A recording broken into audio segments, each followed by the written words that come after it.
Channels has been on for just about 20 years, and 11 of those years, we've been the best TV station in Nigeria. What a record. Yeah, it is. That performance average is ruthlessly consistent. Yeah, and it makes us come here and be on our toes, give our best, because, you know, the burden of responsibility is there. And, there's a standard you have to live up to. Take it seriously. All right, so be a part of it tonight and engage with us. We'd like to get your thoughts. And as you do all of it, please don't forget to tell us where your thoughts, your comments are coming from, so that we can appreciate you a lot more on the program tonight. All right, so that's it for feedback.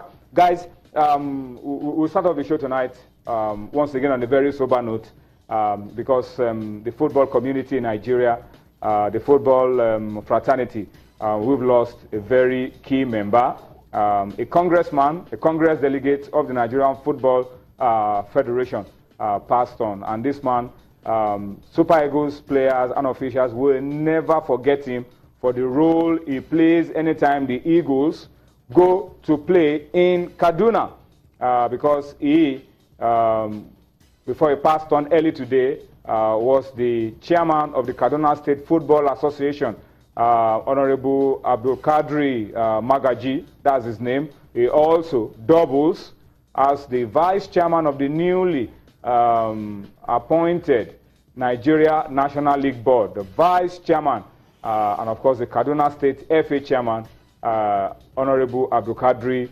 Magaji, passed on early today. We'll miss him. I mean, after it happened, some officials of the Super Eagles have been talking about how this man goes beyond his way, goes the extra mile to make the Eagles feel at home anytime they play in Kaduna. It's a big loss to the football family. We've lost a congressman, we've lost a good man.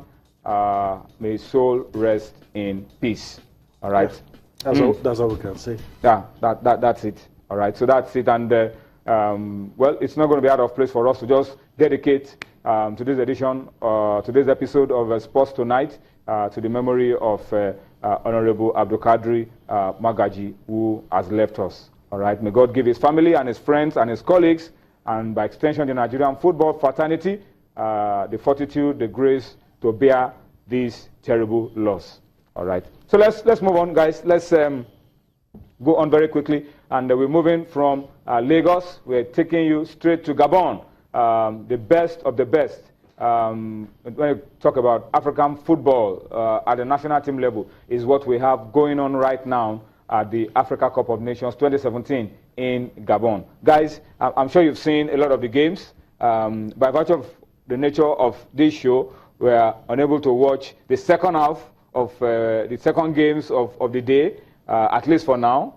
But then I'm sure you've seen a lot of the games. The ones you missed, you've been able to see the highlights. Let me start with Dotun. What would you say so far?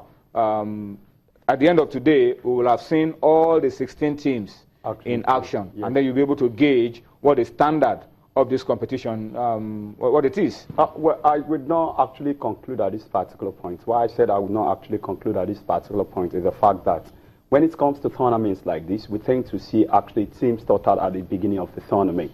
And so during the second round games of the tournament, we tend to see actually teams come with their A games. If you look at the set of games we've seen so far, after the first three groups, we only saw 2 wins and 4 draws. It shows that football in Africa, it is highly competitive. So if you consider those things and you say to yourself that football in Africa is actually competing, then you look at it at some other hand, looking at the fact that, okay, teams like Cote d'Ivoire, they were unable to get a victory during the course of their defending champions. They are, and they are the defending champion against a team like Togo, a team like Togo that qualified as the last team, of course, second best team. Yes, so, holding the defending champions to ransom. Even if you look at the game we saw today, Ghana got in the better of Uganda. It was very close, a very tight encounter, and you cannot just give it away to any team among all the best teams so far in the tournament. Those Senegal, they've shown like, okay, they want to win this tournament. And Algeria, like everyone tipped them before the start of the tournament that they are going to win this tournament, they actually struggled in their first game. They have to come from a go down to actually add a draw. So if you consider all those things, you cannot at this point, actually come to a conclusion that the tournament is wonderful, the tournament is good. But we tend to see things like this, that during the early part of the tournament, we don't tend to see goals. But during the second stage, talking about the second round games and the third round games, we tend to see more goals because team actually knows they have this at the back of their mind.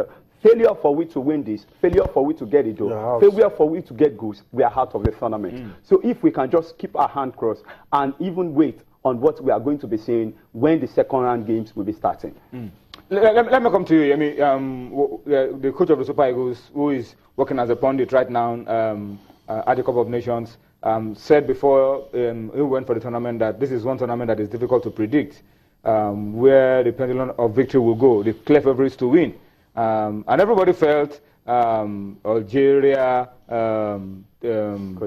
Cote d'Ivoire, Senegal were the leading horses. But you've seen them play. Are you still convinced that these teams have the edge when it comes to time to winning? Yeah, I'll start with what I said before the tournament, and I'll still stick with that. We're not going to see many upsets.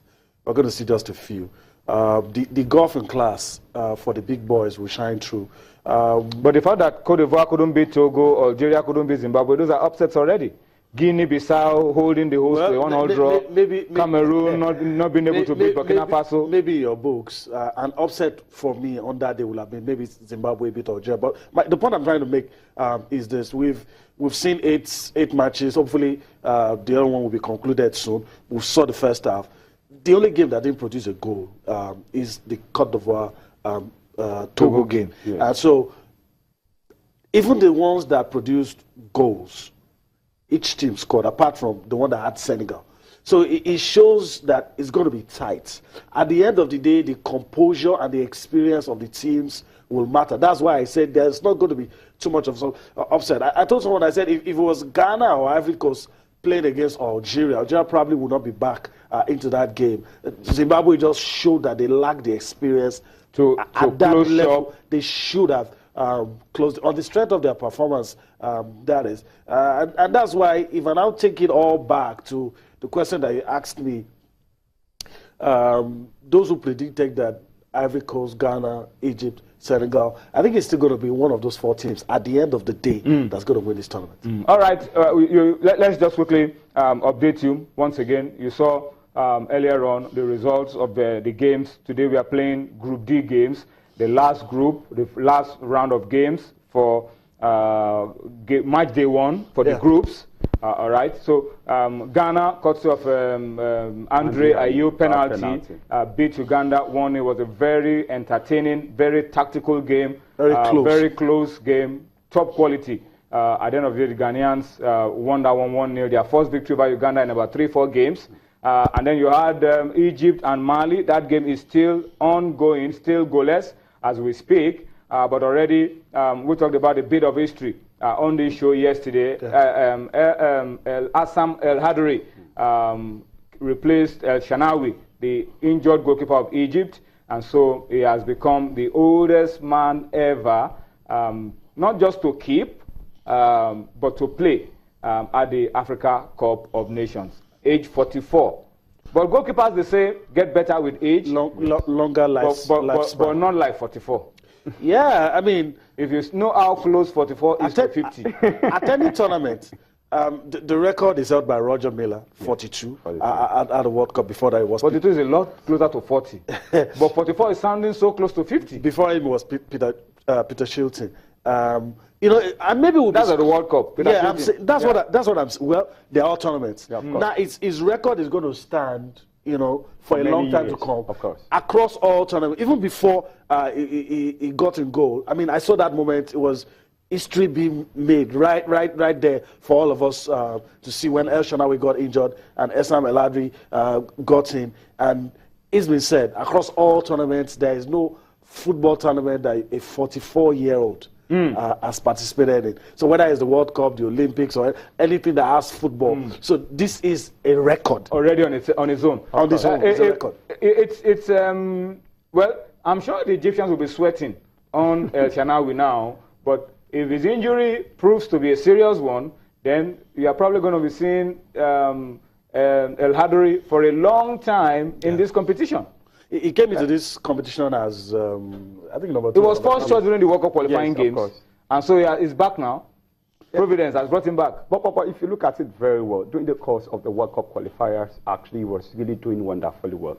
But like you said the other time, that age is actually one thing that normally limits the ability of players. If you look at some of the past players that have really actually done well in the world of football, you see that when it comes to age, actually they deteriorated in actually putting up good performance on the field of play. But for him, I think that he's really going to grab this with all of his hands and actually put up good performance. So let's talk about tomorrow. There'll be second round of games will begin tomorrow, and then we'll begin, as you said, Dotun, we'll now begin to see the true nature of the teams. I also do not like to judge teams with their first performance. I would rather start to judge from the second game. Teams begin to express themselves, especially those ones that don't have any advantage. Group A and B have a lot of draws. So if you want to stay in this tournament, you had better win your game. And we'll see what happens. For sentimental reasons, I probably want the host to win because of the turnout. It always kills the competition if there is no turnout of fans. And probably I still love to see Pierre-Emerick more in this tournament. But for Gabon, Burkina Faso, you know, the interesting thing about this group is that everybody's on the same level. Of course. But a little bit of pressure on Gabon, is that what we'll see tomorrow, Dotun? But if you can remember the last time they co-hosted, they got to the quarterfinal of this tournament. But if you look at what they've done so far in this tournament, you would not actually see that they've come with their A game.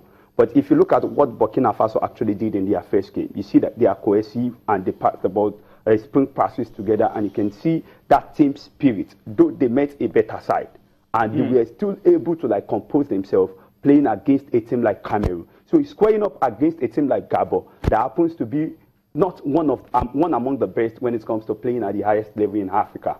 But we can still give it to them that the last time they co-hosted, they got to the quarterfinal. But I think with all of the stars, and with the performance they had in the first game, talking about Burkina Faso, they are going to take the Gabonese to the cleaners.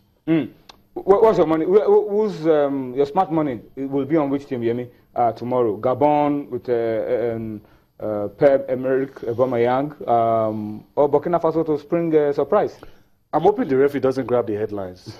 That's my hope. Officiating this tournament has been so good. Yeah, that's what I'm saying. Yeah. That's what I'm saying. I'm hoping the referee doesn't. I hope it continues that way. I hope the referee doesn't. But aside that, there'll be a lot of pressure on Gabon. I don't. It's hard to call. It's hard to call. Burkina Faso, the last game they played, they almost defeated Cameroon. On the strength of that, they're likely going to push Gabon, the host. Yeah, so the host will be more under pressure. And so I'm not a betting person, but I'll tilt towards the Stallions. But Guinea-Bissau, first tournament, fairy tale team, they're going to be up against one of the favorites at every Africa Cup of Nations, Cameroon, although the quality of their team looks like the depleted side. The number of players are not here, and they're just trying to gel a young team together.